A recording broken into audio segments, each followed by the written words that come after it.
Claro que sí, 7 de la mañana, 16 minutos y como todos los días viernes a esta hora de la mañana vamos a compartir la columna Tiza de Colores con Claudia. Buen día, Claudia, gracias. Buenos días, ¿cómo están? Buenos días a toda la audiencia.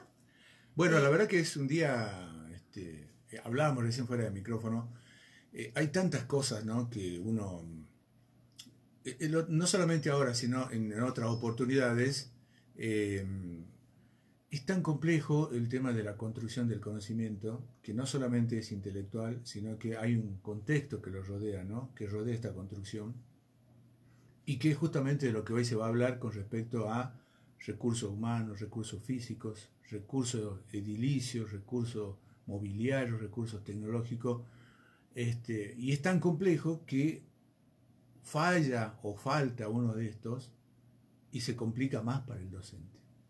para el docente y para los estudiantes sobre todo, ¿no? ¿Sí? Claro. Cuando nosotros hablamos de calidad educativa justamente, tenemos que pensar en cómo esta calidad educativa tiene que impactar en la sociedad para mejorar, ¿sí? Vemos que estamos dentro de una sociedad totalmente degradada, muy descompuesta, como le decimos, ¿sí? Entonces consideramos que los programas que se van planteando, que justamente hoy vamos a poner sobre esta mesa, uno de los programas o estrategias que el gobierno, a través del Ministerio de Educación, van a poner en juego para superar el tema de la revinculación de los estudiantes en el periodo lectivo 2021, ¿sí? Esta desvinculación que tiene que ver con clases virtuales y clases presenciales.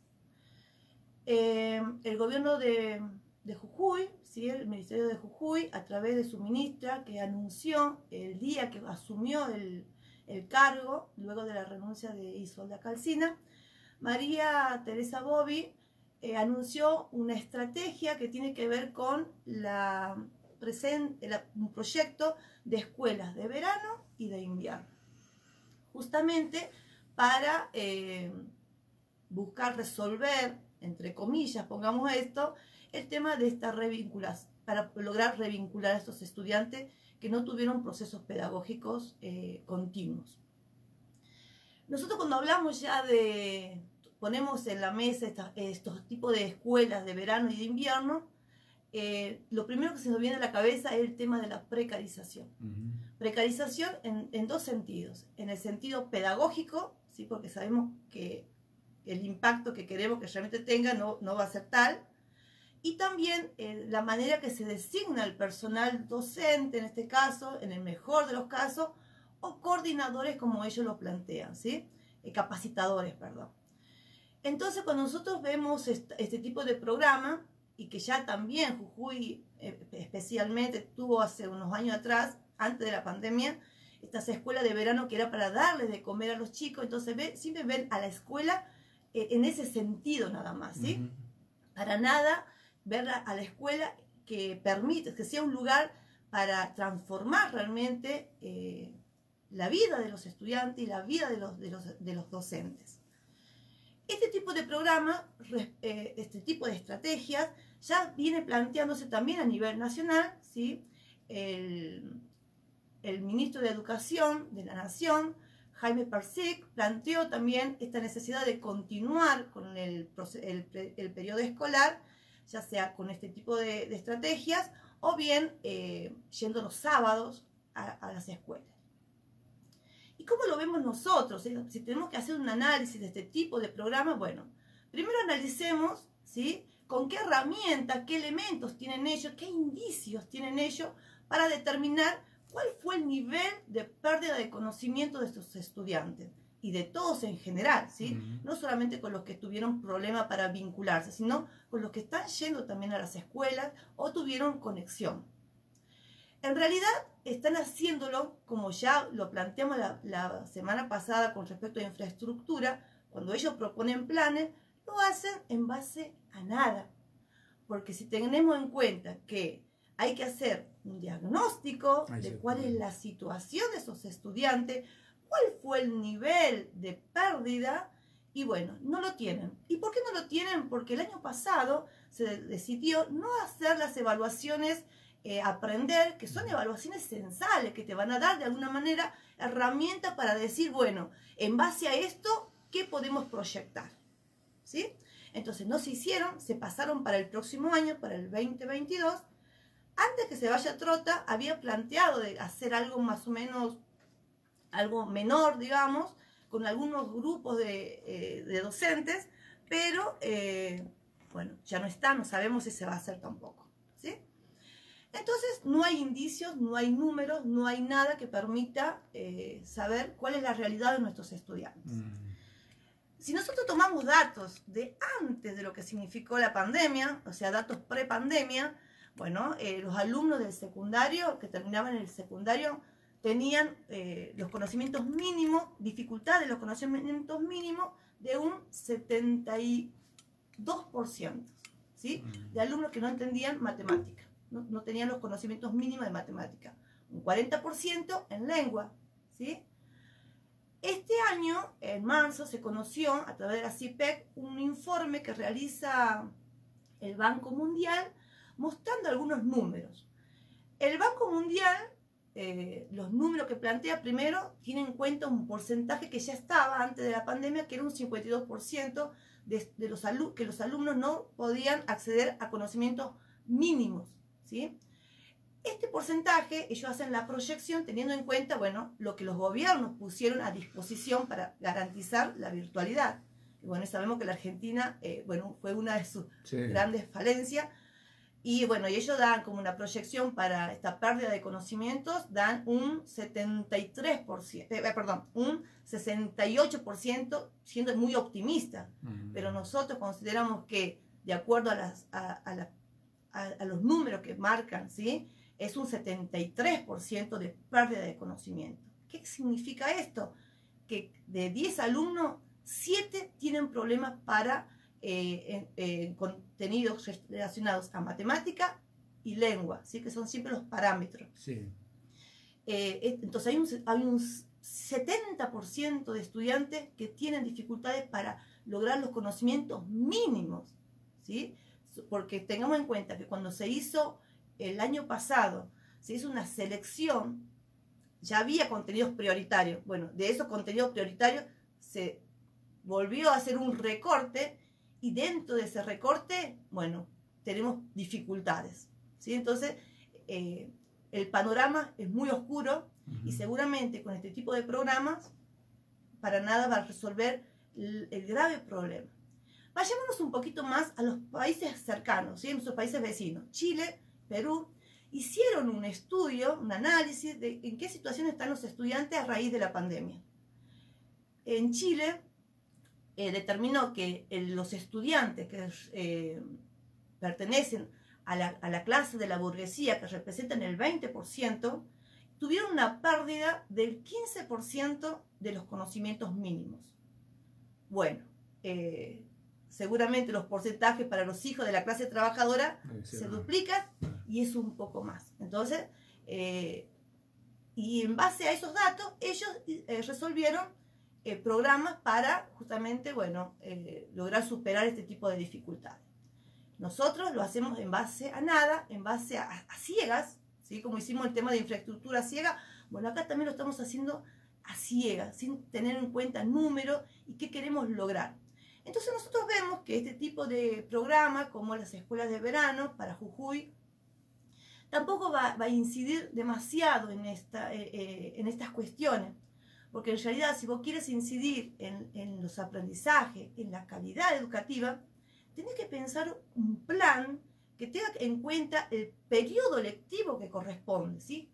Desde el 2021, veíamos que el 2020 fue bastante complicado, entonces, a partir del 2021, buscar las estrategias, las claves que te van a permitir salir de esa situación. Y nosotros ya lo planteamos justamente la semana pasada cuando hablábamos de infraestructura. Hay una ley, la ley de educación, plantea de que las escuelas primarias tienen que ser escuelas de jornadas completas para justamente garantizar calidad y que el alumno tenga todos los elementos necesarios para poder sostenerse, ¿sí? Y acompañar también a los padres que son trabajadores. Una escuela de calidad. Pero ¿por qué no se hace? ¿Por qué solamente hay un 20% de escuelas que tienen este tipo de modalidad? ¿Por qué? Y porque no hay infraestructura, no se construyen escuelas, como decíamos la vez pasada. Entonces, porque vos tenés escuelas que no pueden garantizar eso, pues funciona entre una, dos, tres escuelas inclusive en un mismo edificio. Entonces, una de las respuestas tiene que ver con eso, lo que está en la ley, lo que está escrito, y como verás, siempre queda en papel, ¿sí? Igual que los proyectos siempre quedan en papel, pero en realidad no cumplen la función que tienen que cumplir. En intenciones, ¿no? Sí, son lenguajes demagógicos, decimos, ¿sí? Entonces, otra cuestión es poder resolver esta cuestión de la desocupación. Acá ahora van a haber personas, docentes, en el mejor de los casos, precarizados, porque van a hacer contratos por 2, 3 meses, no va a tener continuidad, y bueno, y sabemos que significan también en cuanto a lo salarial el recorte que hay. Es más, podemos sospechar que cuando hablan de docentes nobles, podemos también pensar en estudiantes avanzados que le dan como posibilidad de que pueda hacer una experiencia de trabajo. Claro. Y hasta no le van a pagar nada porque, bueno, capaz que esta experiencia te sirve después como un puntaje cuando ya seas profesional. Entonces, hay que buscar todos los juegos que la clase política siempre pone para, digamos así, una palabra que no me gusta decir, pero bueno, para jorobar un poco al trabajador sobre todo, y a los estudiantes también terminan impactando este tipo de relaciones. Entonces, vemos que esa precarización no permite avanzar en nada. Entonces, que estos docentes, que tenemos 13.000 en Jujuy desocupados, ¿sí? Un alto índice de desocupación, que puedan incorporarse a la escuela en el periodo escolar que corresponde, acompañando los procesos pedagógicos. A eso le llamamos pareja pedagógica, para atender de manera individual las problemáticas, las graves problemáticas que tenemos en nuestros estudiantes.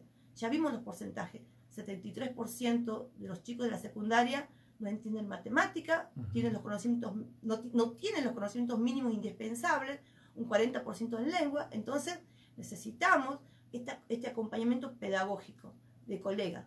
Entonces matamos 2 pájaros de un tiro, el colega tiene trabajo estable y a su vez los alumnos reciben una atención personalizada y que va a permitir atender las problemáticas reales, ¿sí? De manera real.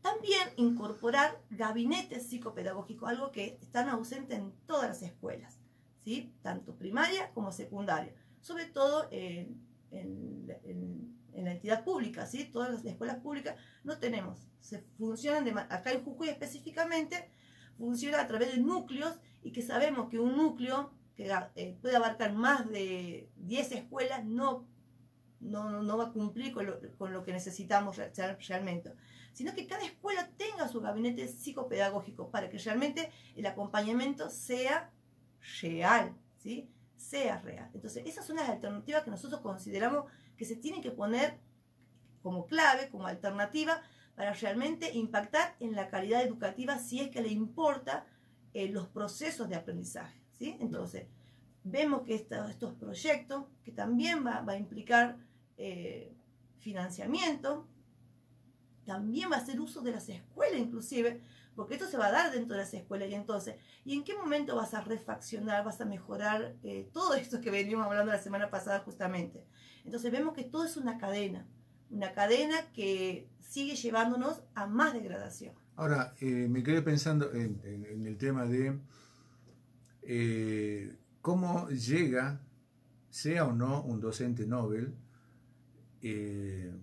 porque esto no sé, me suena como a clase de apoyo, digamos, porque bien lo dijiste, llegan sin ningún tipo de diagnóstico, o sea que no saben cuál es el punto de partida. Exactamente. Primero. Exactamente. Segundo, que movilizar el funcionamiento de un establecimiento educativo implica que hay un directivo, o sea, un director, vicedirector, que seguramente van a tener que abrir el colegio, va a haber personal administrativo, va a haber personal de servicios generales, es decir que no creo que le den la llave al docente y que entre y abra la puerta y dé clase, no sé, me parece que hay detrás de todo esto un gran movimiento, ¿no? en un establecimiento educativo. Exactamente, bueno, has tomado 2 puntos importantes. El primero, el tema de el conocimiento sobre los estudiantes, ¿sí? Sobre la trayectoria de cada estudiante. Las personas que van a formar parte de este tipo de proyecto para nada conocen la realidad. O sea, el único que conoce la realidad de este estudiante es el docente que tuvo todo el periodo escolar, claro. Ya sea estando o no, yendo el alumno a clase, ¿sí? Sabe cuál es el problema, entonces ahí te das cuenta que no va a poder actuar sobre la situación.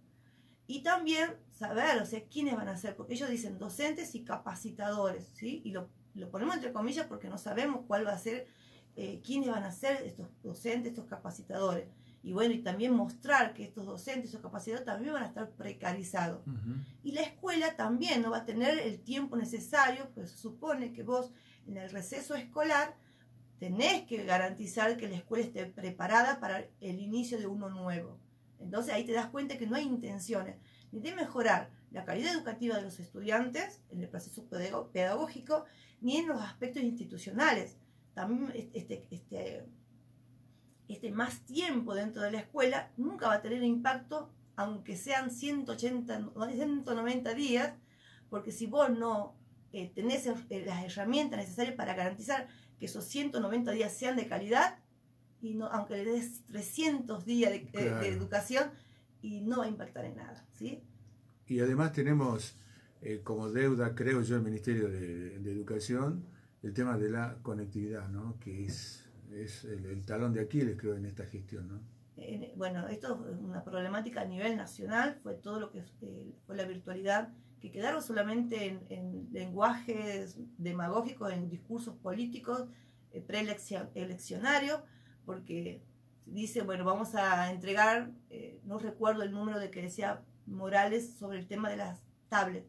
Ah, sí. Bueno, las tablets nunca llegaron, o sea, nunca, porque si hubiesen entregado, hubiesen salido con las fotos. Son anuncios, digamos, preelectorales, ¿no? Porque viste que dicen, vamos a comprar 1 millón de vacunas. No sé, pasaron de largo la vacuna, vamos a hacer tal cosa. Sí. Y son todos anuncios, digamos, demagógicos, como bien lo decías, que apuntan, digamos, a la captación de votos, nada más. Sabemos que son maniobras, digamos, electorales. La verdad que ha sido muy interesante, Claudia, lo que acabas de desarrollar. Mucha gente, como yo decía, ¿no? En algún momento, a veces la gente cree que por el solo hecho de haber transitado la escuela, se adjudica o se autoadjudica un derecho a poder opinar y decir, no, esto está bien o esto está mal. La verdad que es muy complejo el tema educativo, sobre todo cuando desde el propio poder se lo complejiza más para que la gente no lo termine de entender y trata al resto como si fuese una manada de borrego. Y la verdad que hay que ponerse a pensar. Para eso está el docente, ¿no? Ese sector intelectual que sirve no solamente para transformar el sistema educativo, sino para que el sistema educativo sea un instrumento de transformación para la sociedad, que vaya en beneficio de la sociedad. Exactamente. Bueno, ahí vamos a, que sería interesante también desarrollar uno de los programas sobre cuál es el rol del docente, ¿sí? Si bien acá hay toda una cuestión, porque de alguna manera somos empleados del Estado, somos parte del Estado, y en esta disputa que tenemos que generar, esta disputa política, tiene que ver con los contenidos. O sea, realmente el docente, ¿qué tiene que enseñar? ¿Qué tiene que transmitir? Y no solamente esto que muchas veces los gobiernos o las políticas de los gobiernos que tienen con respecto a educación, utilizan a la educación para sus propios beneficios. Esto de haber recortado tanto los contenidos, de haber sacado tanto lo pedagógico, ¿no? Del docente, para llevarnos a un nivel de degradación en nuestra tarea, porque terminamos siendo simples asistencialistas, servidores del té, de la merienda, preocupados por resolver los problemas diarios de la escuela, mobiliario, todas esas cuestiones, y nos sacaron nuestra razón de ser generadores de esto, ¿no? De pensamiento crítico, de ayudar al alumno a superar este tipo de situación y ser crítico también de su sociedad, y nos quedamos solamente en ese sentido. Entonces, recuperar esto que decíamos hace rato de la imagen del docente como un intelectual, como la parte fundamental en este proceso pedagógico, ¿sí? Y bueno, esa es una tarea que la tenemos que hacer a partir de esta disputa, como decía hace rato, de disputas políticas. ¿Y dónde se hace eso? Bueno, discutiendo con los compañeros y los gremios, ¿sí? Las direcciones sindicales tienen que apuntar hacia ello, ¿sí? Poner en la mesa de discusión cuál es el rol del docente en la institución, porque no somos simplemente repartidores de merienda, y que no somos psicólogos porque no tenemos el título, o sea, nos ponen en muchas dimensiones, cuando lo nuestro es lo específicamente pedagógico. Entonces, eso tenemos que garantizar, y la única manera es poniendo a los gobiernos, haciéndole ver esto, y que nos los reconozcan con el salario, nos reconozcan con la necesidad de capacitaciones, bueno, y con todo esto que venimos siempre planteando, ¿sí? Así que bueno, es una tarea pendiente que me interesaría mucho poder desarrollar el próximo, el rol del docente. O sea, ¿por qué decimos que somos intelectuales? Porque decimos que somos la clase trabajadora intelectual, ¿sí? Bueno, cómo no, la próxima columna. Gracias, Claudia. Gracias. No, gracias a ustedes. Bueno, muchas gracias. Gracias.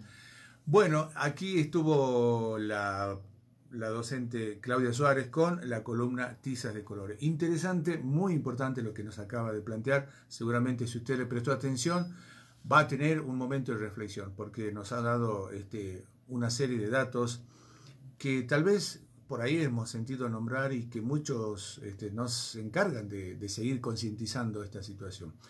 Bueno, ¿qué les parece? Nos vamos a la pausa y ya regresamos.